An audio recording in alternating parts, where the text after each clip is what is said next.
ಪ್ರತಿ ವರ್ಷದಂತೆ ಈ ವರ್ಷವೂ ಕೂಡ ನಾಡಿನ ಸುಪುತ್ರ ದೇವನಹಳ್ಳಿಯಲ್ಲಿ ಜನಿಸಿ ಈ ದೇಶದ ಸ್ವಾತಂತ್ರ್ಯಕ್ಕಾಗಿ ಬ್ರಿಟಿಷರ ವಿರುದ್ಧ ಪ್ರಥಮ ಹೋರಾಟಗಾರ ಟಿಪ್ಪು ಸುಲ್ತಾನ್ ರವರ ಜಯಂತಿಯನ್ನ ಪ್ರತಿ ವರ್ಷದಂತೆ ನಾವು ಆಚರಿಸ್ತಾ ಬಂದಿದ್ದೇವೆ.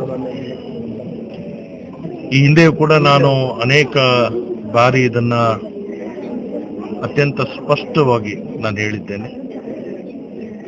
ಟಿಪ್ಪು ಸುಲ್ತಾನ್ ಅವರ ಅಭಿಮಾನಿ ಬಳಗ ಕೇವಲ ಶ್ರೀರಂಗಪಟ್ಟಣ ಅಥವಾ ಗುಂಬಜ್ನಲ್ಲಿ ಅಥವಾ ಪಂಜಾಬ್ನಲ್ಲಿ ಅಷ್ಟೇ ಅಲ್ಲ, ರಾಜ್ಯದ ಉದ್ದಕ್ಕೂ, ದೇಶದ ಉದ್ದಕ್ಕೂ, ಈ ಪ್ರಪಂಚದ ಉದ್ದಕ್ಕೂ ಅವರ ಅಭಿಮಾನಿಗಳಿದ್ದಾರೆ.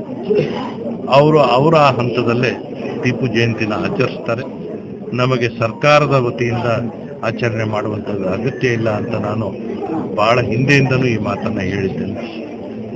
ಯಾವತ್ತು ರಾಜ್ಯ ಸರ್ಕಾರ ಟಿಪ್ಪು ಜಯಂತಿಯನ್ನ ಮಾಡುವಂಥದ್ದಕ್ಕೆ ಮುಂದಾಗಿತ್ತು, ಆವತ್ತಿಂದನೇ ಟಿಪ್ಪು ಸುಲ್ತಾನ್ ಅವರ ಹೆಸರಿಗೆ ಕಲಂಕ ಮತ್ತು ದ್ವೇಷ ಹೆಚ್ಚಾಗ್ತಾ ಇರುವಂಥದ್ದು ನಾವು ನೋಡ್ತೇವೆ.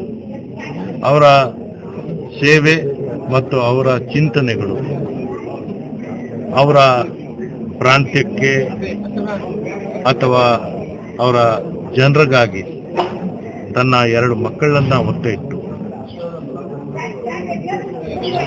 ಬ್ರಿಟಿಷರ ವಿರುದ್ಧ ನಿರಂತರವಾಗಿ ಹೋರಾಟ ಮಾಡ್ಕೊಂಡು ಬಂದಿದ್ದಾರೆ. ಇಷ್ಟೇ ಅಲ್ಲ, ಮೈಸೂರು ಮಹಾರಾಜರಿಗೆ ಕೊಟ್ಟಂತಹ ವಾಗ್ದಾನ ಅದನ್ನ ಅವರ ಸಾಯೋವರೆಗೂ ಅದನ್ನ ಮುಂದುವರಿಸ್ಕೊಂಡು ಹೋಗಿರುವಂಥದ್ದು ಇತಿಹಾಸಗಳಿವೆ. ಇವತ್ತು ಯಾವುದೇ ವಿಚಾರ ಕೇವಲ ಸಾರಿ ನೀವು ಸುಳ್ಳನ್ನ ಹೇಳಿದಂತಹ ಸಂದರ್ಭದಲ್ಲಿ ಅದನ್ನ ಸತ್ಯ ಆಗುತ್ತೆ ಅಂತ ಪರಿಕಲ್ಪನೆಯಲ್ಲಿ ಇರುವಂತವ್ರಿಗೆ ಇವತ್ತಲ್ಲ ನಾಳೆ ಸತ್ಯನೇ ಆಗಿರುತ್ತದೆ, ಸುಳ್ಳಾಗುತ್ತೆ. ಇವತ್ತು ಇಡೀ ತಮ್ಮ ಸಾಮ್ರಾಜ್ಯವನ್ನ ಶ್ರೀರಂಗಪಟ್ಟಣದಿಂದ 200 ಹಳ್ಳಿಗಳನ್ನ ಮೈಸೂರು ಮಹಾರಾಜರು ಹೈದರಾಲಿಗೆ ಕೊಟ್ಟಂಥದ್ದು, ಅದನ್ನ ವಿಸ್ತರಿಸ್ತಾ ಸೇಲಂವರೆಗೂ,